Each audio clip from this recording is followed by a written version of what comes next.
Now, in this video, we're going to talk about how to help build your struggling readers' confidence.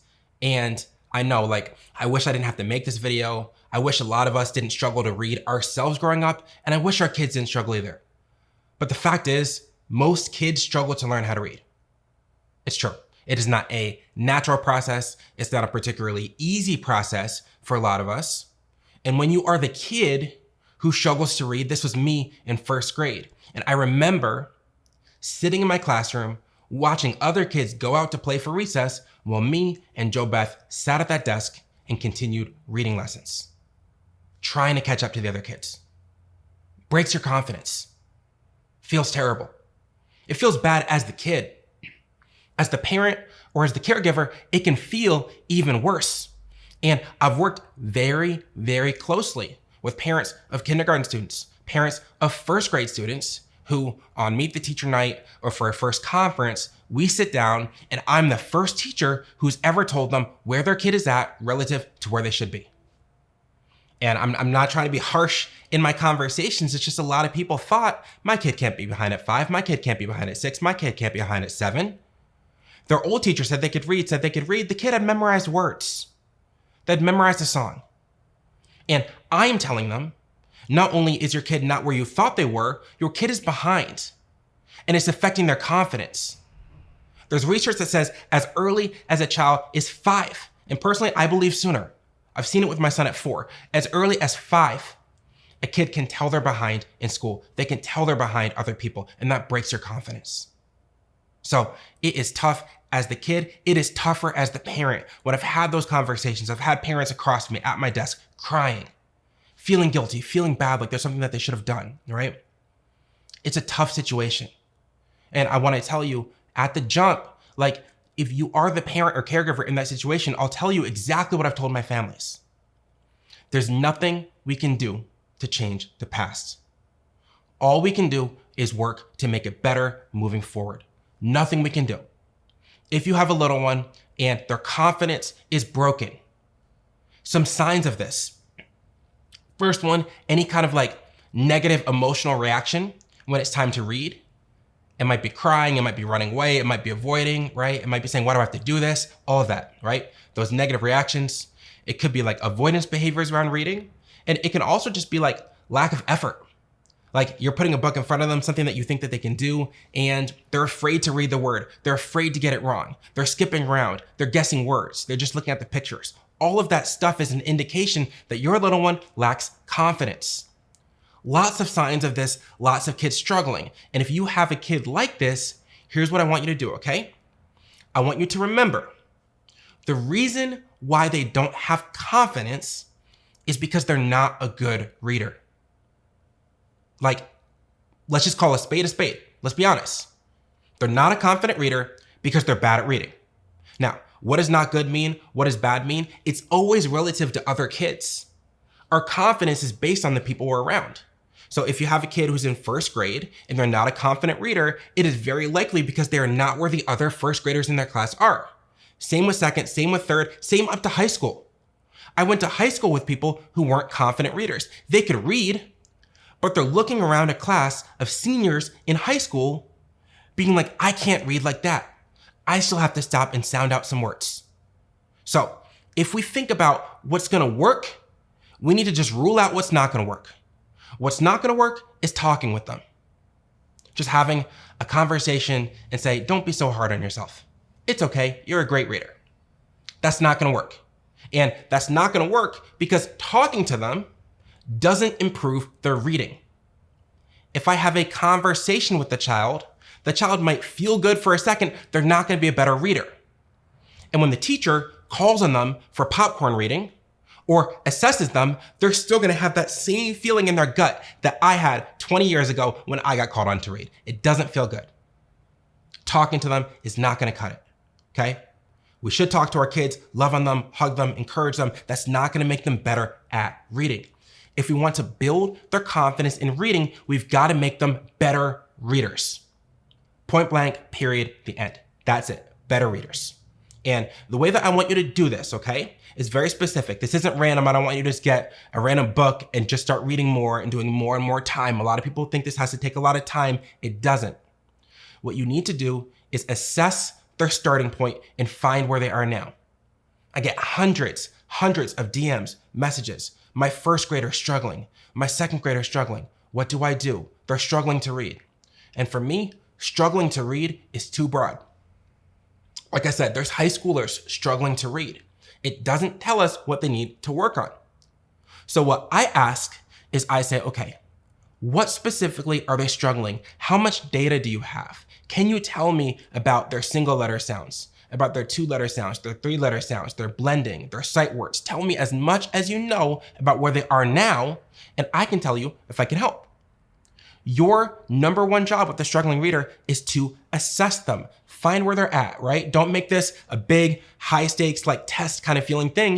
You just need to tell them, mommy needs to know where you're at.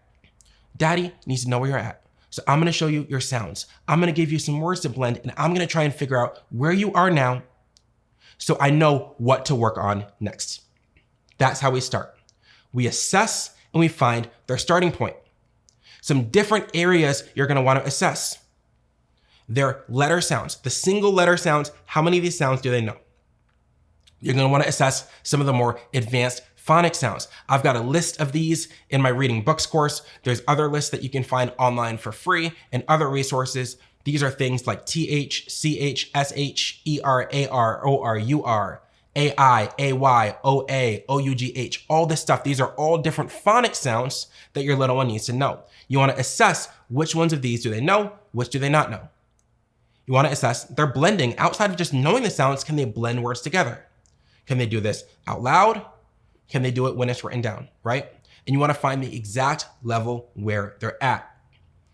After you assess your little one, this is key because we don't just test them and be like, okay, my kid really sucks at everything. Like they can't do any of this stuff, right? That's not what we do. We say, okay, here's what they can do and here's what they can't do yet. And we focus on that can't do yet. And the older and older a child gets, the bigger and bigger the gap is between what they can't do now and what they're supposed to be able to do. Between what they're currently doing and what they're being tested on at school, right? That gap grows. And so what I find for a lot of parents is there's this urge when that gap gets really big of, okay, I need to help them catch up. So let's spend 30 minutes a day. Let's do all these advanced books.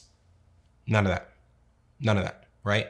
Because what you're doing is the more you feel that gap, the more likely you are to start teaching up here, which isn't gonna help close that gap, okay? So what we need to do, we assess. We're like, okay, our kid is here, they need to be here, and you teach them at that next level. So let's take letter sounds. Let's say that your little one knows 15 of those single letter sounds, but they're supposed to know all 26. What do? We say, okay, they know these 15, but they don't know these 11.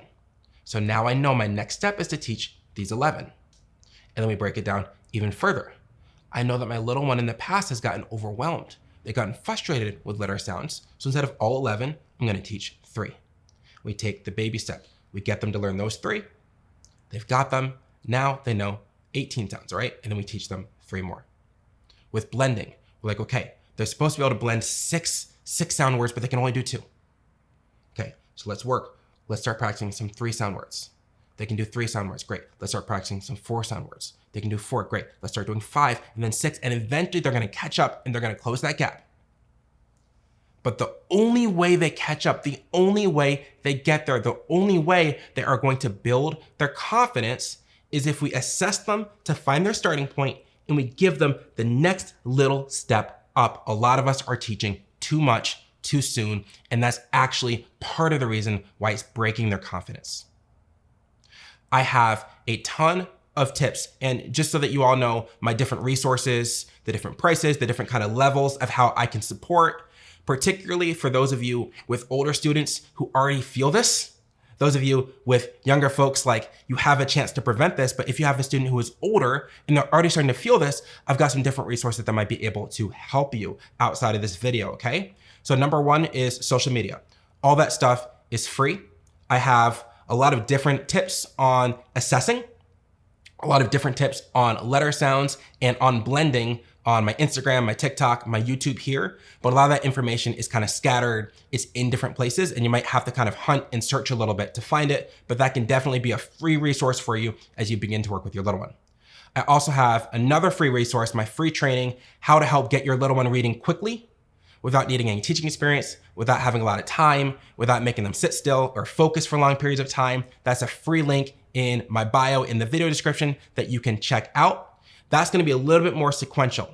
So where my social media is a little bit scattered, that's gonna kind of take you through an order, how to assess and how to teach the sounds, how to assess and how to teach blending, okay? I also have full paid courses in order from start to finish. If it's learning sounds they need, I've got a learning sounds course. If it's blending words, I've got a blending words course. And if it's reading books, any of the sight words, even more blending, those advanced phonics sounds, fluency passages, all of that is in course 3. So I've got you covered with my paid courses too. The key is, right, no matter what you do, and whether you take my resources, whether you take it from someone else, if your little one is struggling with their reading, they deserve to feel confident. They deserve a chance. They deserve to feel the same way any other kid feels when they get called on by the teacher. And it's not gonna change overnight. And no, kids don't just catch up. They don't just catch up on their own. So I know the feeling that you may have. I've worked with families who have that feeling, okay? But if that feeling doesn't convert to action, your little one is gonna still be sitting there in the same place next year, and that gap is going to grow. So what we do, we assess them, we find their starting point, we take those little steps, we're patient, and we know if we keep taking steps on exactly what they need, they're gonna get to where they need to get eventually, and we encourage them the whole way as they go.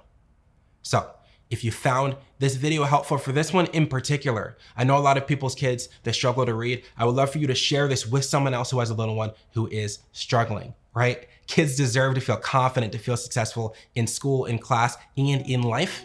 So please share this with others. Give this video a like if it was helpful. And if you want to see more videos, more content from my channel, please click subscribe, turn on notifications. Everyone says it, but if you don't do it, you're not going to see me again.